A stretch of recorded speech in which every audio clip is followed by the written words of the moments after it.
Okay, I think we can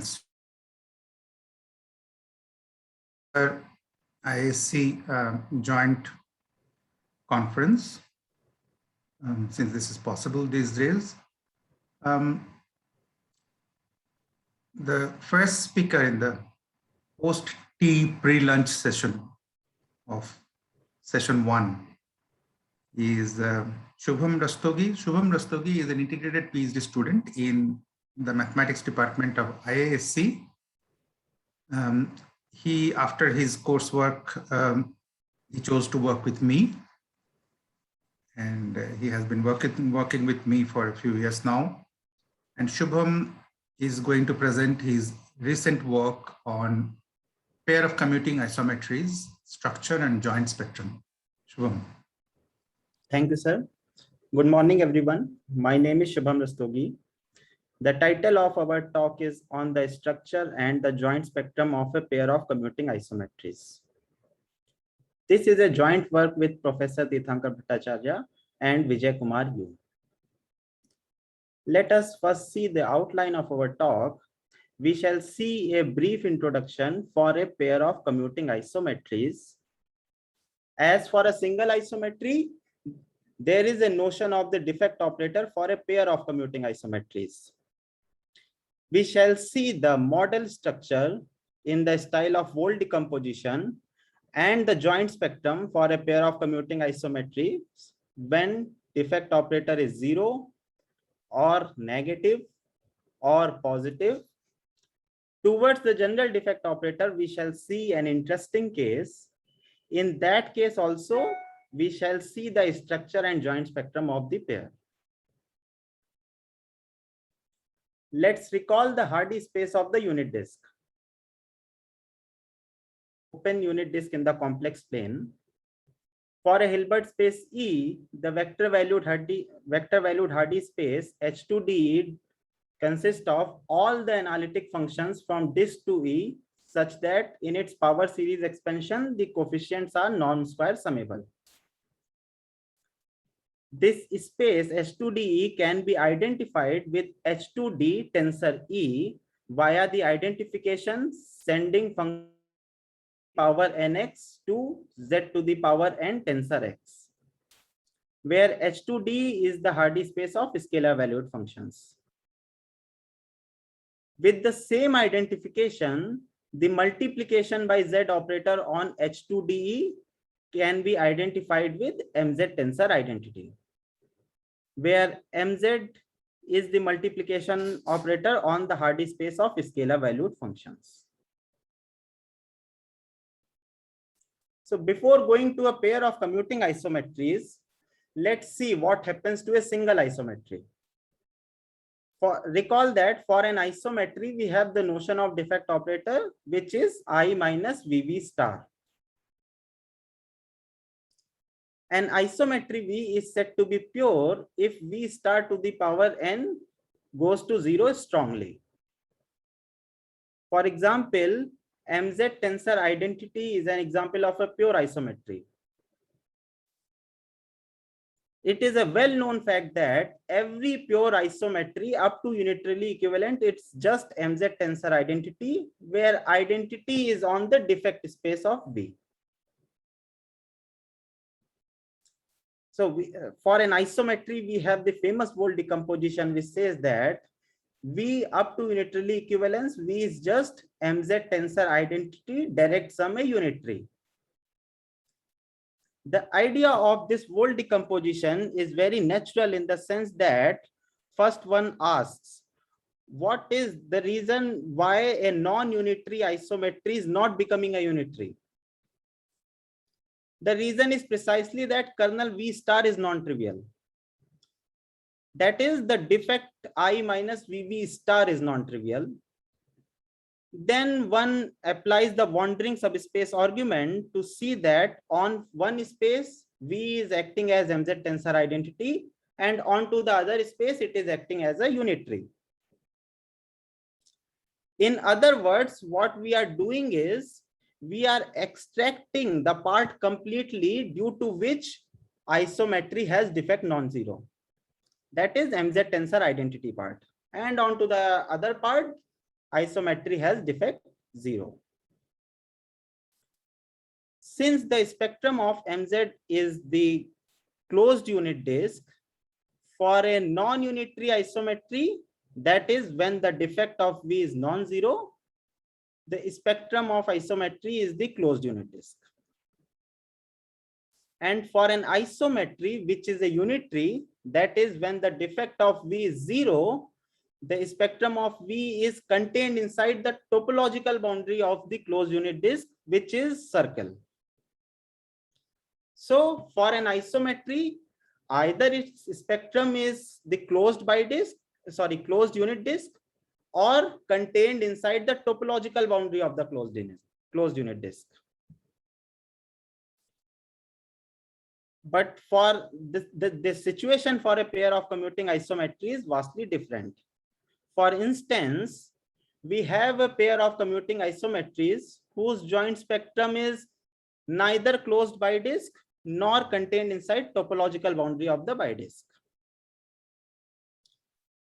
For a pair of commuting isometry V1, V2, we shall denote V as product V1, V2. And whenever we say a pair V1, V2, we will mean that it is a pair of commuting isometries. The topic of pair of commuting isometries has been studied by many mathematicians like Burger, Coburn, Lebo, Sochinski, Popovici, and many others. One of the early results of Sochinski is on a pair of doubly commuting isometries.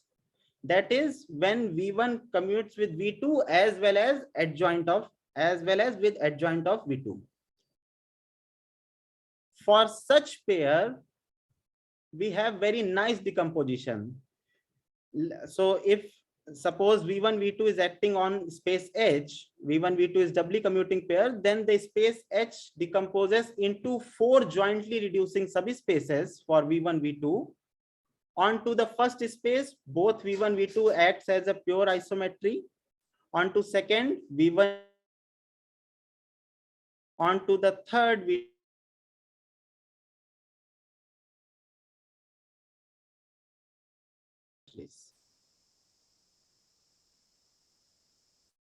Now, one of the important theorem on a pair of commuting isometry is the Burger-Coburn-Lebo theorem.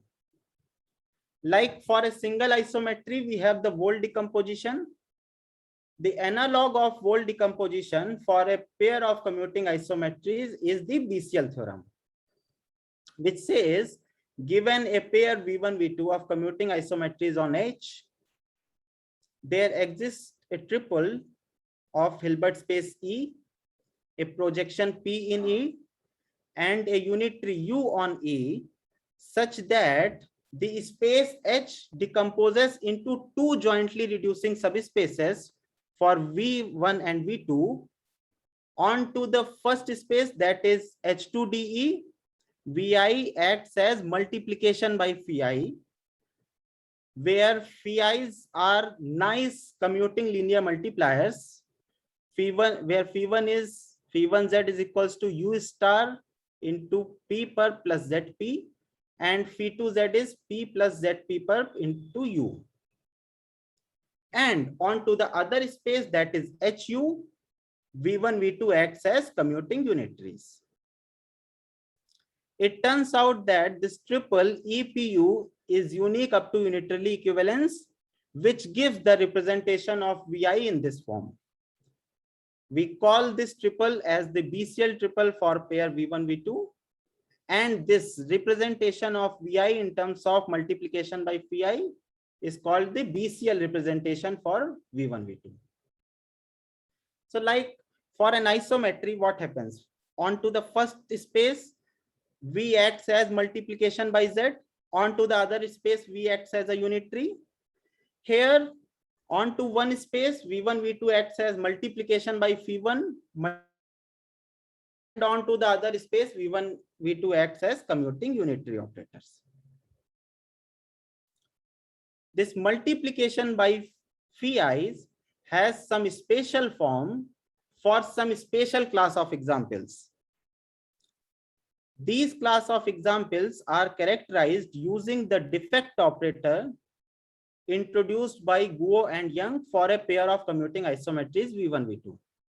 It is defined as the defect V1, V2 is I minus V1, V1 star minus V2, V2 star plus V1, V2, V2 star, V1 star. It turns out that the defect is actually a difference of two projections, namely projection onto kernel V1 star minus projection onto V2 kernel V1 star, which is equal to projection onto kernel V2 star minus projection onto V1 kernel V2 star. So again, for a single isometry, defect is either a non-zero projection or it is zero. But in this case, defect is actually a difference of two projections. If EPU is the BCL triple for V1, V2, then we have the expression of defect in terms of unitary and projection, which is given as defect of V1, V2 is up to unitarily equivalence. It is equal to E naught tensor U star PU minus P direct sum 0, where E naught is the projection onto the constant in H2D. We have this 0 part because defect of commuting unitary is 0 actually.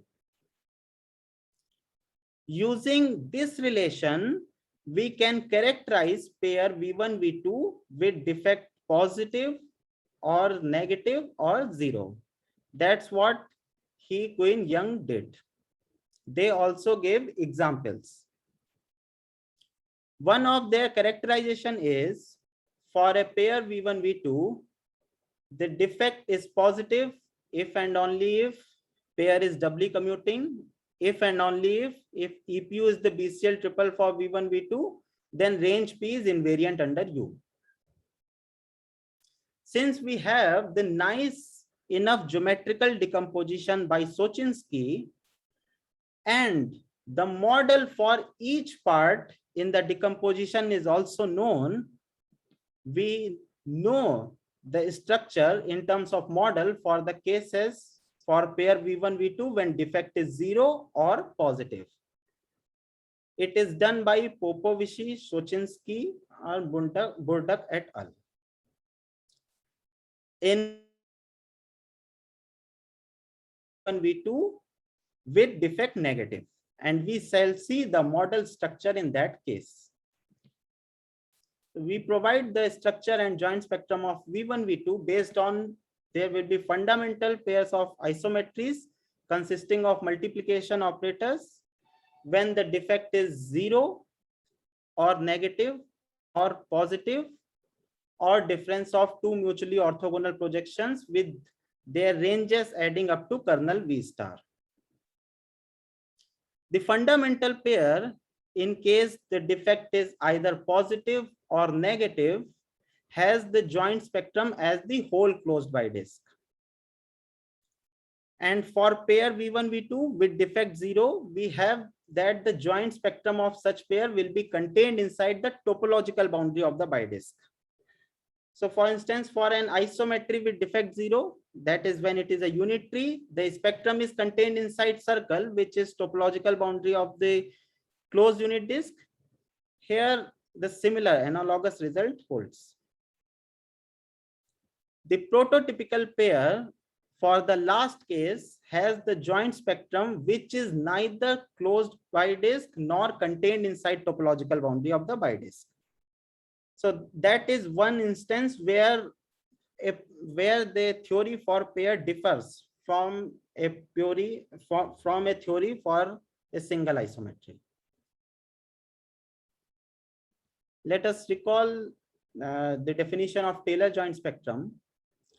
For a commuting bounded operator T1, T2, one consider the causal complex as given, where delta 1 is map which takes H2 T1H comma T2H, and delta 2 of H1 H2 is equals to T1 H2 minus T2 H1.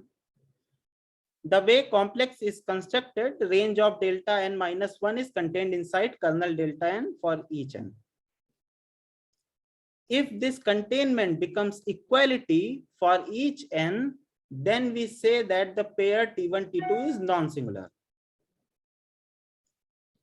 A pair lambda 1, lambda 2 in C2 is said to be in the joint spectrum of T1, T2 if the pair T1 minus lambda 1 I comma T2 minus lambda 2 I is singular. And the joint spectrum of T1, T2 is always contained inside the spectrum of T1 cross spectrum of T2. Because of this property, the joint spectrum for a pair of commuting isometries is always contained inside the closed pi disk, and for commuting unitary, the joint spectrum is always contained inside the torus. Now let us study the pair V1, V2 with defect 0. So an example is if any V1 or V2 is a unitary, then the defect is 0. Now let L be a non-zero Hilbert space and W be a unitary on L. Consider the commuting pair MZ tensor identity, comma identity tensor W. Since identity tensor W is a unitary, the defect of this pair is 0. The joint spectrum of such pair is D closure cross spectrum of W. This happens because for any operator A, any bounded operator A and B, the joint spectrum of A tensor identity, comma identity tensor B is just spectrum of A cross spectrum of B. We shall see in the structure theorem in this case how this example serves as a building block. We have a nice characterization by He et al. And Maggi et al. In case when the defect is 0. So for a pair V1, V2, the defect is 0 if and only if kernel V1 star and kernel V2 star are orthogonal and their direct sum is kernel V star. If and only if EPU is the B cell triple for V1, V2, then range P reduces U. Using the equivalence of A and C, Popovici gave the structure theorem for pair V1, V2 in this case. So in this case, the H decomposes into 3 jointly reducing subspaces. Onto the first space, that is S2 tensor E1, V1, V2 acts as MZ tensor identity, comma identity tensor U1. Onto the second space, V1, V2 acts as identity tensor U2 star, comma MZ tensor identity. And onto the third space, that is K, V1, V2 acts as commuting unitaries, where V1 and V2 are unitaries on Hilbert space E1 and E2. Since the joint spectrum of each block entry is contained inside the topological boundary of the bidisk, the joint spectrum of such pair V1, V2 is contained inside the topological boundary of the bidisk. Let's recall the definition of Hardy space of the bidisk, because our fundamental pair of negative defect is on the Hardy space of the bidisk. So Hardy space of the bidisk, denoted by H2D2, is consists of all the analytic functions from D2 to C, such that in its power series expansion, the coefficients are modulus square summable. Let MZ1 and MZ2 denotes the multiplication by coordinate functions Z1 and Z2 on H2D2 respectively. So now we are in the case when the defect of V1, V2 is negative. Let's see an example.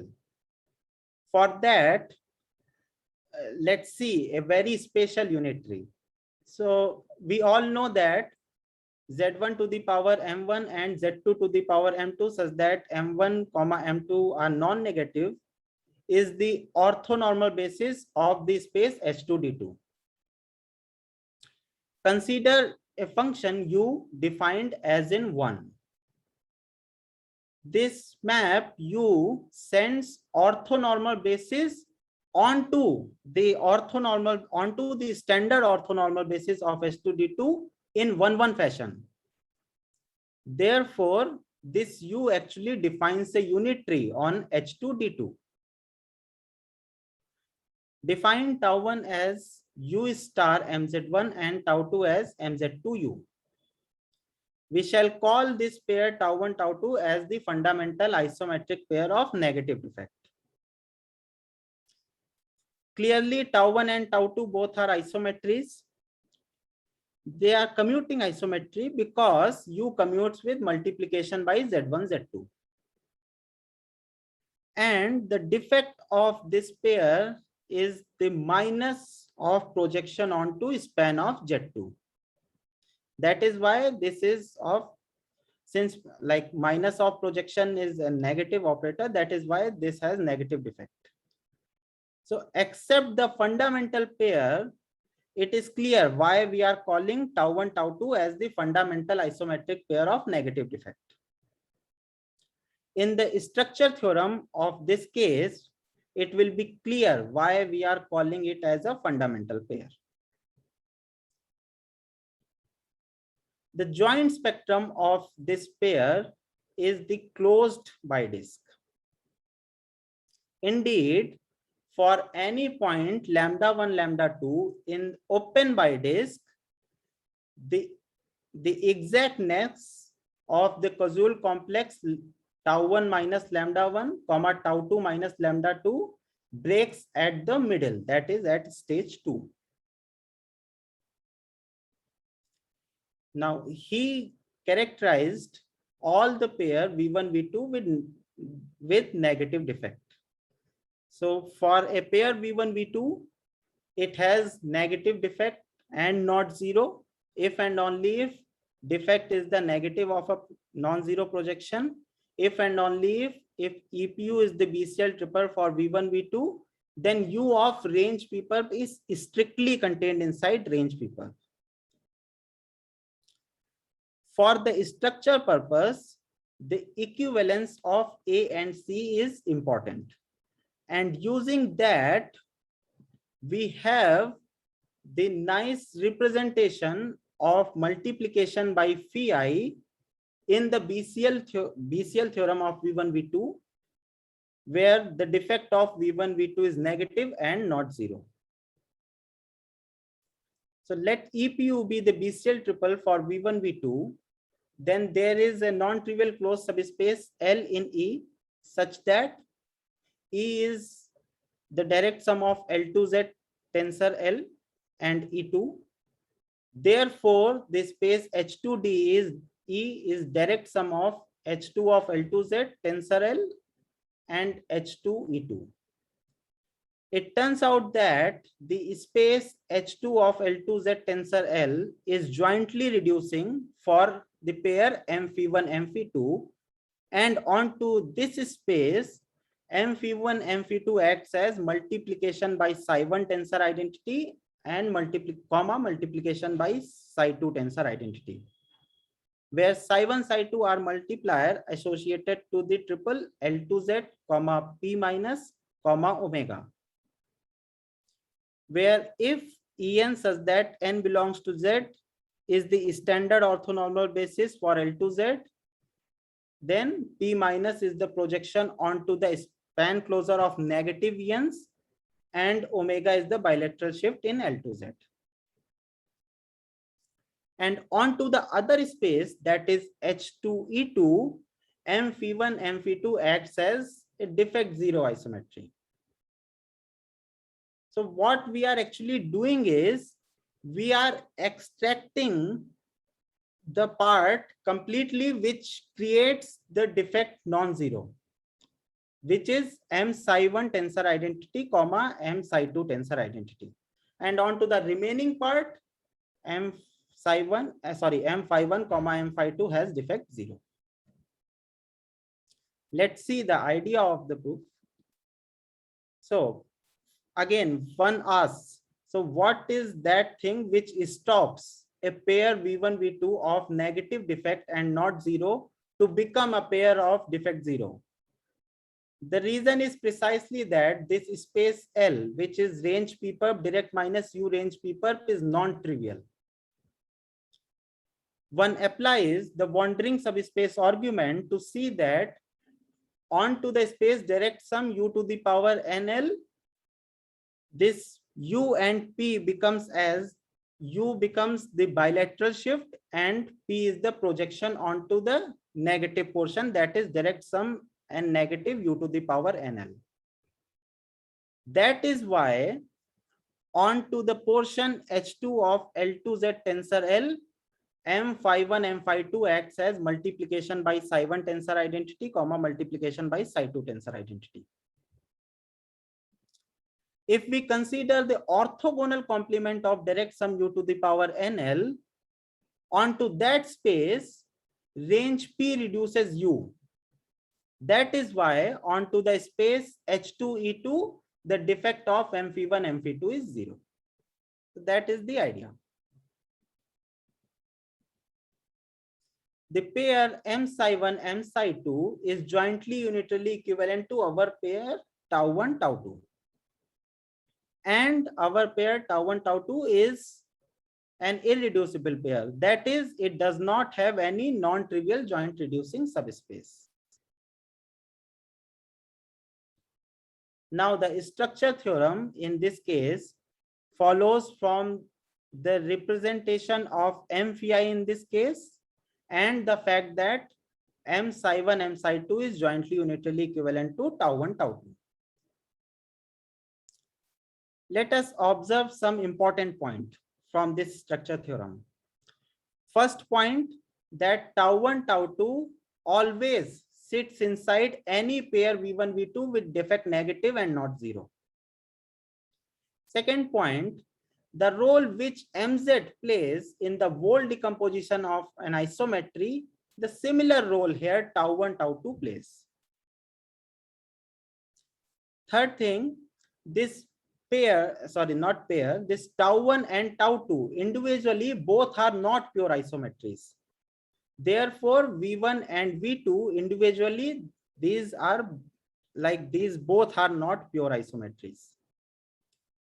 Since the joint spectrum of tau 1 tau 2 is the closed by disk, therefore the joint spectrum of V1 V2 is the closed by disk.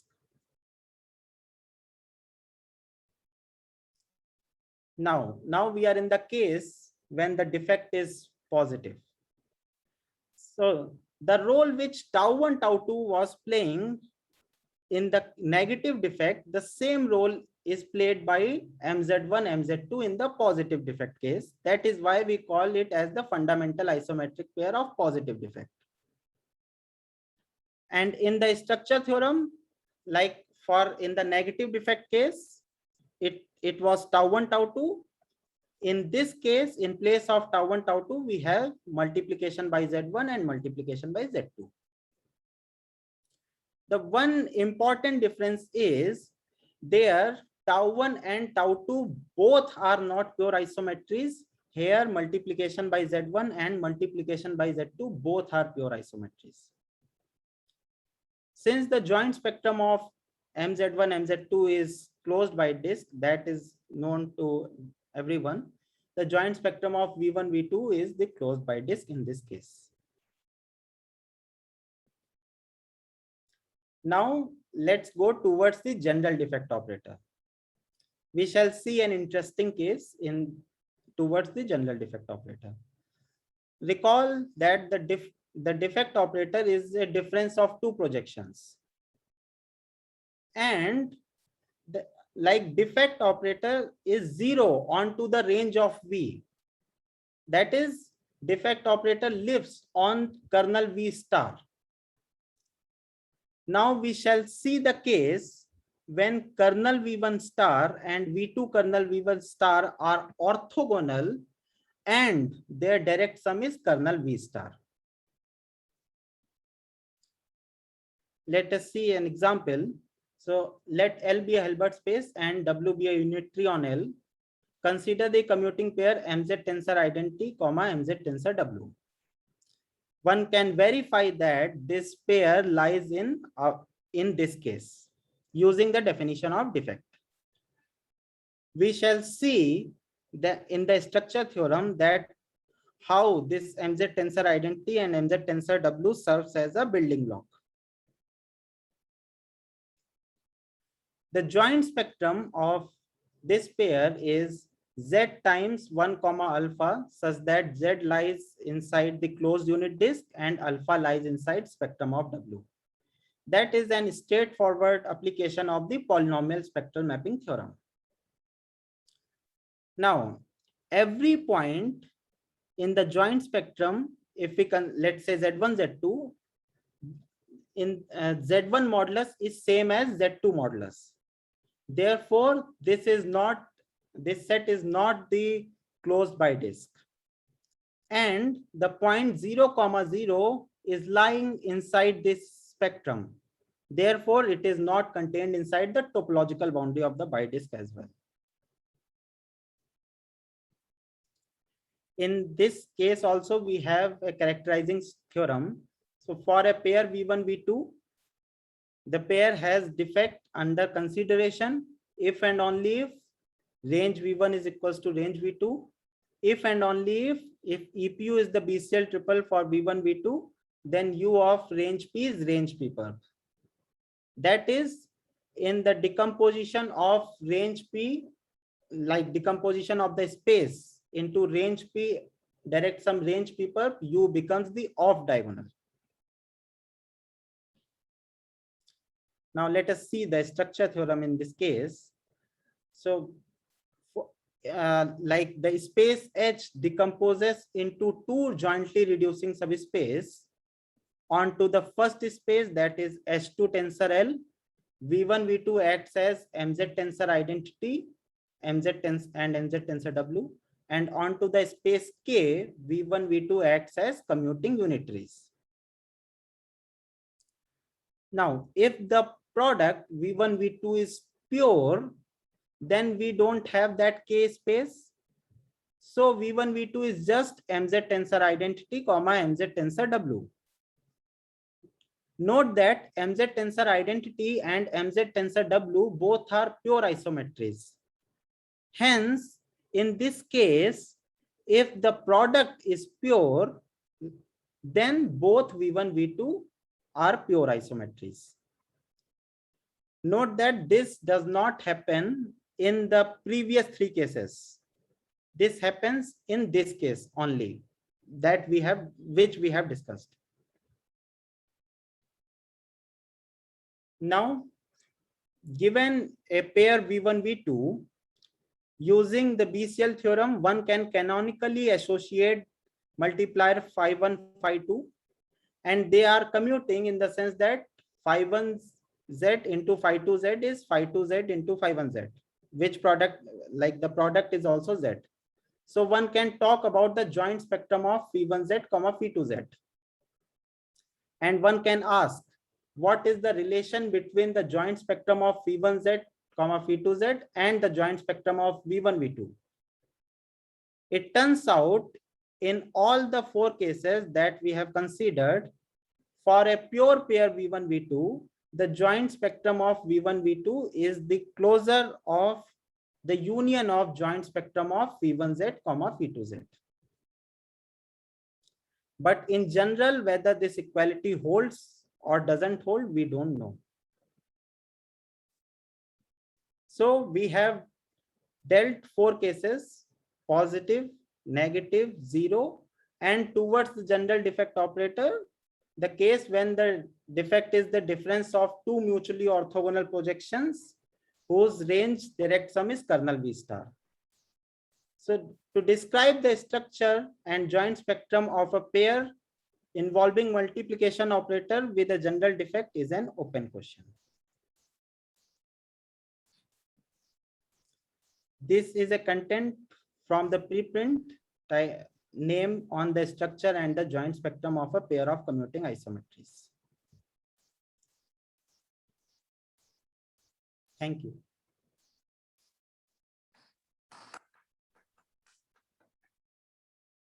Thank you, Shubham. for the nice talk. I would like to invite audience for asking questions.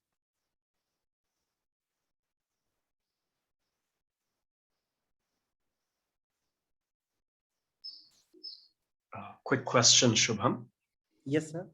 So I noticed that a very core question seems to be to know what the joint spectrum is.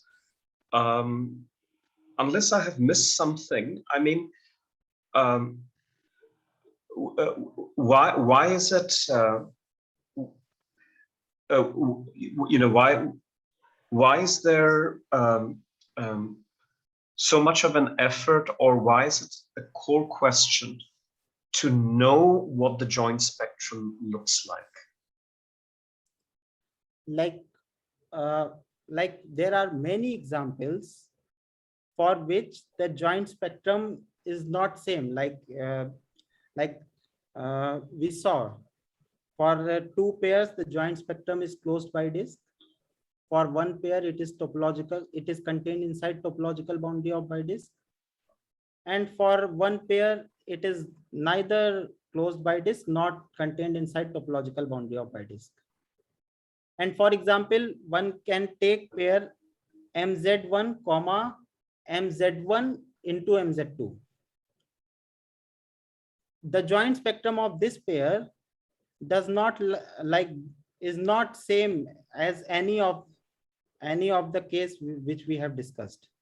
So that is why probably like there are many possibilities of joint spectrum. And is there some sort of a conjecture that the Taylor joint spectrum is of some finite list of analytical types? What I mean by analytical, I'm not defining what I mean by analytical types, but they have some sort of either complete absence of analytic structure, in which case you kind of know where in the BiDisk this is going to sit, or they have some kind of an analytic structure, and then there is like an overarching question, then it is of this kind or this kind or this kind and nothing else. Is there some sort of a major question like that? So it's not in my knowledge. Mm-hmm. Okay. Right. Thanks. Thank you. Are there other questions?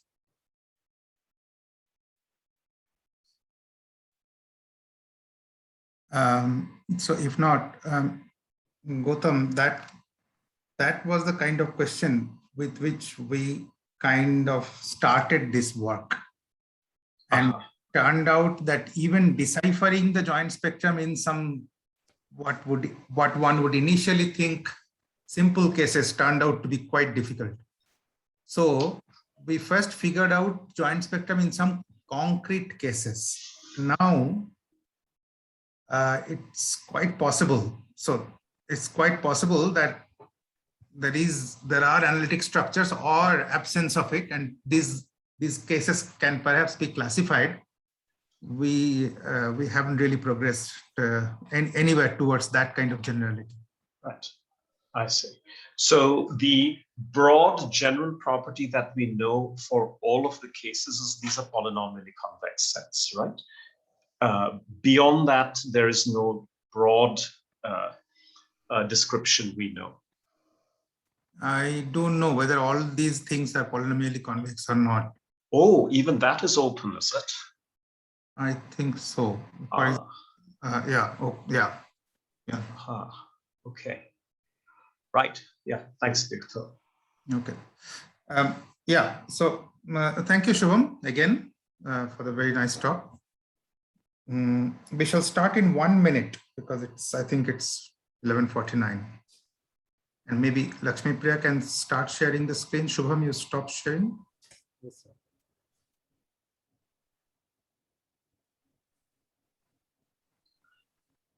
Someone will have to make Lakshmi co-host. That someone would be me.